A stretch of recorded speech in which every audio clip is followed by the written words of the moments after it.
What benefit? What benefit is there to pretend that dinosaurs did live?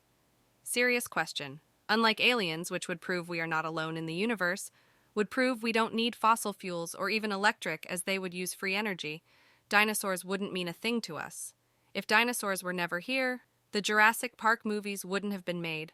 Museums would have had different things other than dinosaur skeletons. Can you think of anything else?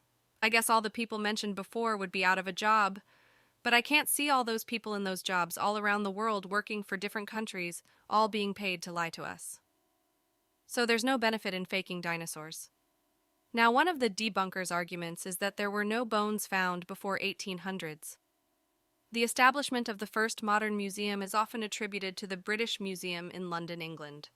The British Museum was founded in 1753 and opened its doors to the public in 1759.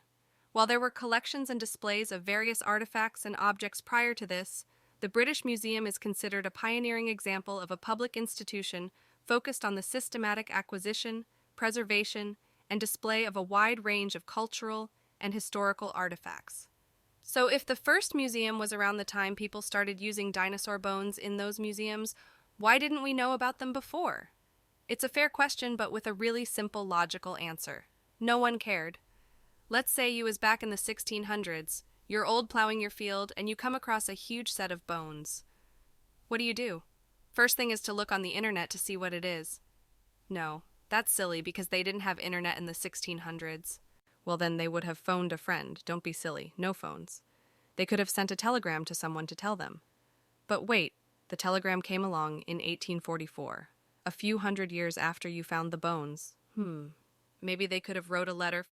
Finally, you found a way to let someone know. Letters were being sent as far back as 500 BC, but as I do like to debunk things myself, the Anunnaki used angels, original name messengers, to deliver letters that were sealed by a cylinder seal.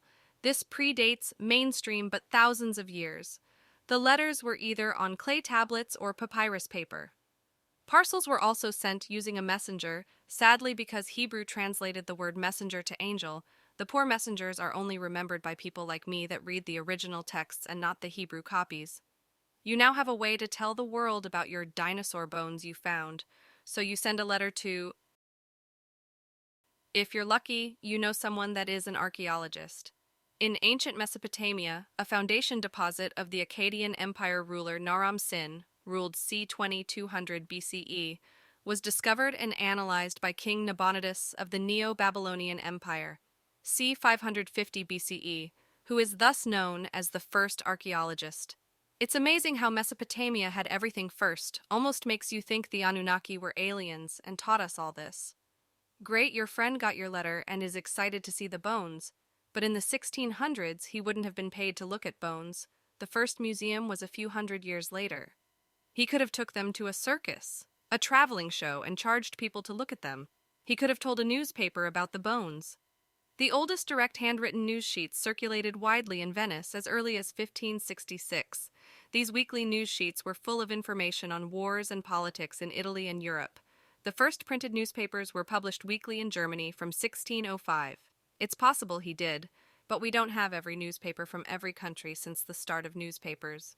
So in conclusion, you found the bones. They are too heavy for you to move on your own. You can't be bothered with the hassle and you carry on plowing, leaving the bones where they are.